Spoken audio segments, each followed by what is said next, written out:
Bonjour à tous. Merci de nous accueillir effectivement pour l'équipe du Mans. Alors moi je ne suis pas chercheur en learning analytics, donc vous m'excuserez par avance les petites erreurs que je pourrais commettre dans votre domaine, hein, mais je suis impressionné par tout ce qui se fait déjà et puis par l'expertise de mes collègues également. L'idée de cette intervention, c'était de vous présenter un petit peu en tant que vice-président numérique, comment moi je vois au niveau de la gouvernance l'intérêt et l'impact des Learning Analytics dans l'évolution qui se fait actuellement, les transformations qui existent au sein de nos établissements. Donc je commencerai par ça, et puis ensuite je vous parlerai de quelques expérimentations qui ont déjà été menées, et puis ça va déboucher sur notre projet actuellement en cours, piloté par Sébastien et Rémi, qui vont vous le présenter par la suite. Donc très rapidement, un petit point sur le contexte de notre université, hein. On a la chance d'avoir déjà une antériorité assez forte sur l'usage du e-learning dans l'établissement, qui date depuis des années 2000, hein. Et aussi la chance d'avoir un laboratoire d'informatique qui travaille sur ces traces et la modélisation et l'observation des traces. Enfin, on a aussi un laboratoire en sciences de l'éducation qui s'intéresse à l'usage du numérique dans la pédagogie. Voilà, quelques points juste pour vous dire qu'on a effectivement un volume de données intéressantes, puisqu'on a 900 étudiants en formation à distance, formation en ligne sur 30 diplômes qui sont en France entière et à l'étranger. Et concernant la plateforme pédagogique d'usage des technologies, on avait commencé dès 2005, ça a été une progression lente d'appropriation par nos collègues enseignants, mais aujourd'hui on est sur une explosion des usages, avec ces pics sur les 3 dernières années qui se multiplient par 2 ou 3 chaque année. On est aujourd'hui à 650 000 connexions par mois, mais on sait que tout ça va ne faire que s'amplifier. Donc tout ça produit et génère énormément de traces d'apprentissage qu'on va essayer effectivement, qu'on souhaiterait pouvoir exploiter. Deuxièmement, en termes de politique établissement, mais ça a déjà été évoqué tout à l'heure par Sorbonne Université, on est dans un contexte de transformation profonde des approches pédagogiques. On passe de cursus un peu tubulaire, linéaire dans nos établissements, à l'ambition de créer des parcours flexibles, individualisés. C'est le cas dans tous nos établissements, hein. À la fois, alors il y a deux leviers autour de ça, à la fois la loi OR, qui est apparue il y a 2 ans, et puis évidemment les nouveaux cursus universitaires. Il y a eu deux vagues, donc nous on a été dans la première vague, on a obtenu un NCU dès la première vague, et désormais les autres établissements sont tous plus ou moins concernés par ces NCU. Alors qu'est-ce que disent ces NCU finalement? Ils disent obligation, on va vers de la création de parcours flexibles et individualisés, avec la disparition des cadres de la licence actuelle, par exemple, la possibilité de faire des parcours de formation à son rythme, et puis une orientation active dès le début des formations. Ça, c'est une transformation profonde des approches de cursus universitaire. Le deuxième point, c'est l'évolution des modes d'évaluation. On est là aussi sur un changement qui est en train de se produire, où on passe d'une logique d'enseignement par des notes, etc., à une logique de validation par les compétences. Tout ça s'appuie sur des e-portfolios. Tout ça se traduit aussi par la recherche de compétences transversales, des soft skills. Et puis, comment aussi faire participer les étudiants à l'évaluation de leurs enseignements. Là, on est sur des projets tutorés, l'évaluation par l'autre pair, etc. Troisième point, enfin, la mise en place de modalités de tutorat. Ça, c'est très important pour ce qui nous préoccupe aujourd'hui. On voit que dans nos NCU, on a tous mis en place, et je pense dans tous les établissements, toutes sortes de tutorats, d'accompagnement justement des étudiants dans ces parcours individualisés. C'est à la fois du tutorat d'orientation, du tutorat de soutien, de renforcement, de spécialisation, j'en ai listé quelques-uns ici. Mais tout ça, ça génère en fait finalement une activité autour des tuteurs qui doivent aider, accompagner les étudiants. Donc comment instrumenter finalement ces tuteurs dans leur approche, l'activité qu'ils ont. Et là, on va voir aussi que l'idée, c'est de s'appuyer sur les Learning Analytics pour aider les tuteurs à mieux comprendre l'étudiant et à lui proposer éventuellement des solutions adaptées. Et encore une fois, c'est assez large. Enfin, et dernier point, l'instauration d'une université bimodale, vous le savez tous, on est tous confrontés à ça. On a aujourd'hui une transformation profonde des modes d'apprentissage, où on passe d'un campus classique d'il y a 15 ans à un campus un peu mixte, où il y a à la fois de l'enseignement présentiel, très fort, toujours présent, et une forme d'enseignement à distance qui peut être de l'hybridation jusqu'à la formation à distance pure et simple. Bon, ça permet aux étudiants de revenir sur des cours qu'ils n'ont pas pu obtenir, d'avancer éventuellement plus vite dans les cursus, de choisir aussi la modalité la plus adaptée à son mode de travail, voilà, etc. Bon, j'en passe. En tout cas, ce qui se passe, c'est que bon, la mise en place des séries de tests, hein, ça c'est la loi OR typiquement, hein, qui nous permet d'aider les étudiants dès leur entrée à l'université, de leur donner tout de suite un positionnement pour leur permettre après de choisir le parcours le plus adapté à sa situation et de l'aider dans la réussite. Hein. Donc tout ça génère l'usage des plateformes qu'on a vu tout à l'heure et l'explosion des usages sur les plateformes pédagogiques. Alors les problématiques que je vois et qui sont posées par ces changements d'un point de vue digital, c'est finalement face à cette transformation, bouleversement du mode de fonctionnement des enseignements à l'université, comment adapter, quelles solutions de gestion de ces parcours modulaires, plus individualisés, plus flexibles pour les étudiants, comment les gérer en fait finalement. Hein. On passe de systèmes où on était assez tranquille parce qu'on avait une promo qui suivait le même cursus, à finalement chaque étudiant à terme pourra choisir son parcours, choisir son cursus à l'université. Donc on a déjà un problème d'interfaçage au niveau de la scolarité pour générer à la volée des parcours adaptés. Le deuxième point, plus concernant la vue enseignant, comment étudier les enseignants pour rétroagir, et les tuteurs, hein, pour rétroagir auprès des étudiants, hein, compte tenu du fait que chaque étudiant désormais aura un profil particulier et une formation particulière et un cursus particulier. Donc comment faciliter leur intervention. Là, vraiment, je pense que typiquement, on est dans cette recherche-là. Comment aussi instrumenter auprès des étudiants, vous parliez tout à l'heure des dashboards, des visualisations de leur parcours, pour à la fois soutenir leur engagement, mais aussi les aider à mieux s'orienter ou à choisir éventuellement les ressources adaptées. Donc ça, c'est plutôt côté orientation. Et puis oui, le 4 aussi, hein, c'est ce que je viens de dire. Comment utiliser aussi pour les étudiants une vue de leur apprentissage et éventuellement leur fournir des feedbacks. Donc ça, c'est les problématiques qui se posent.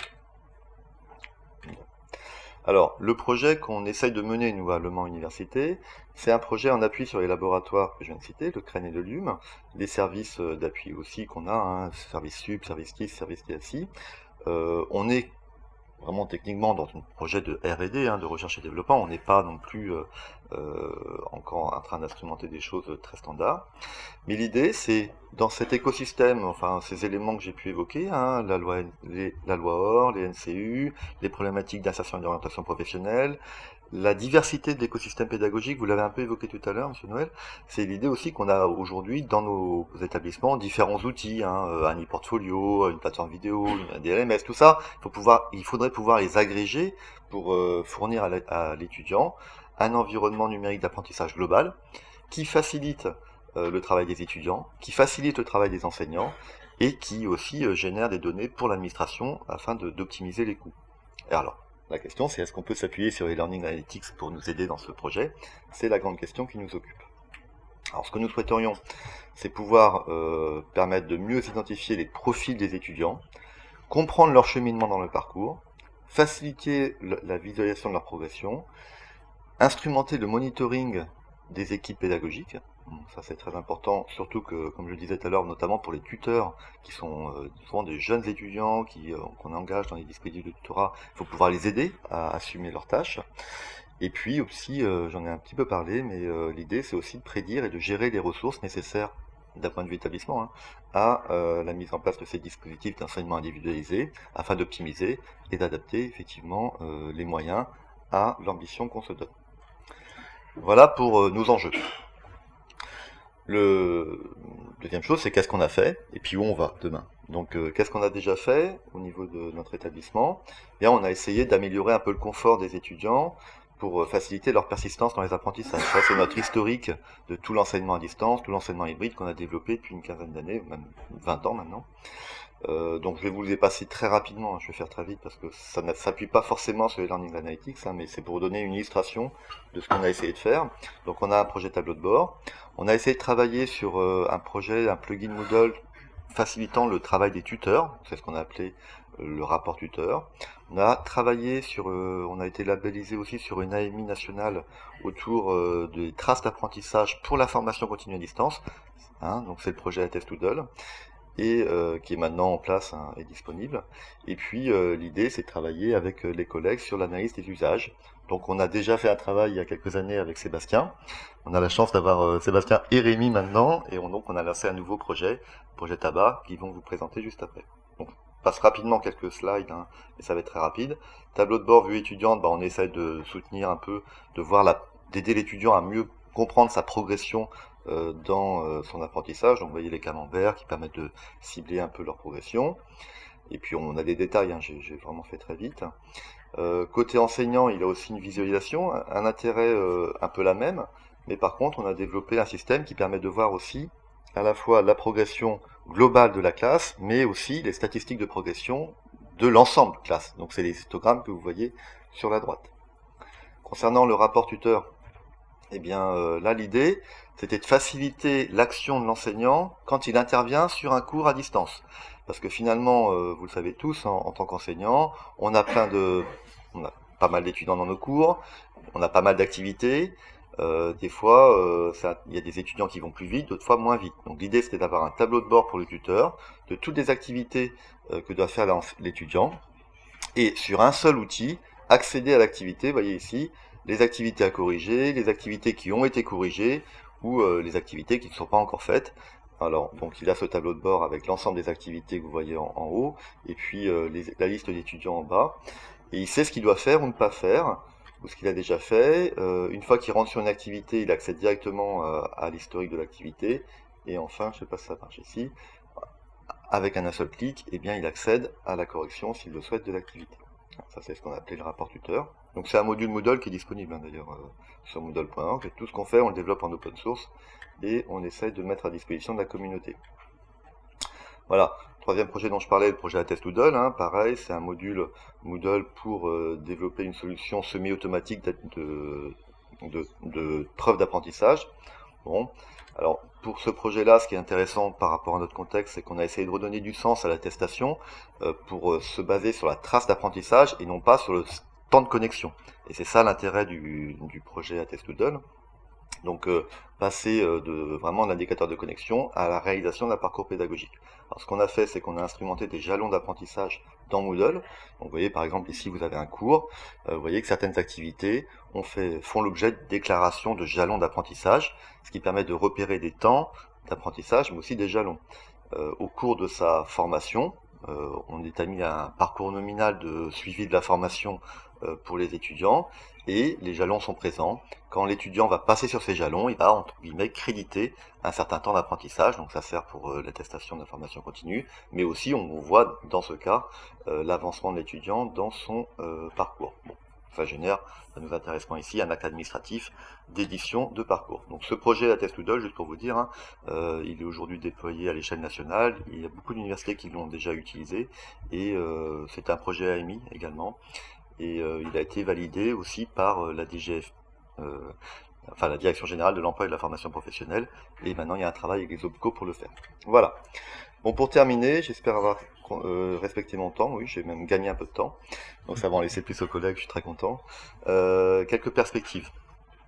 Nos perspectives, c'est vraiment maintenant d'aller essayer d'explorer davantage le potentiel des Learning Analytics, très clairement. Donc comme je disais, on a fait un pré-projet il y a quelques années avec Sébastien, on est sur un deuxième projet avec Rémi et Sébastien.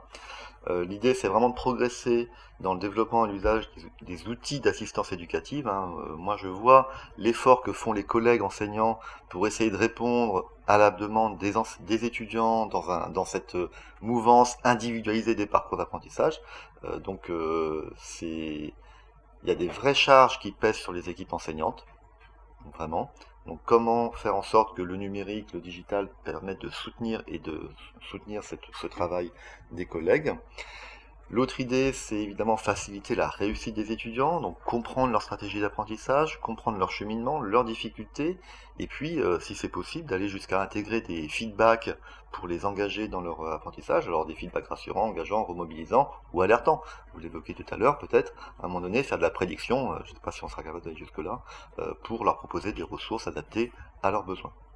Puis il y a une problématique de pilotage au niveau d'un établissement, je l'ai dit tout à l'heure, c'est vraiment affiner la perception des conditions de succès, de réussite des étudiants, pour anticiper et optimiser les coûts et les ressources nécessaires.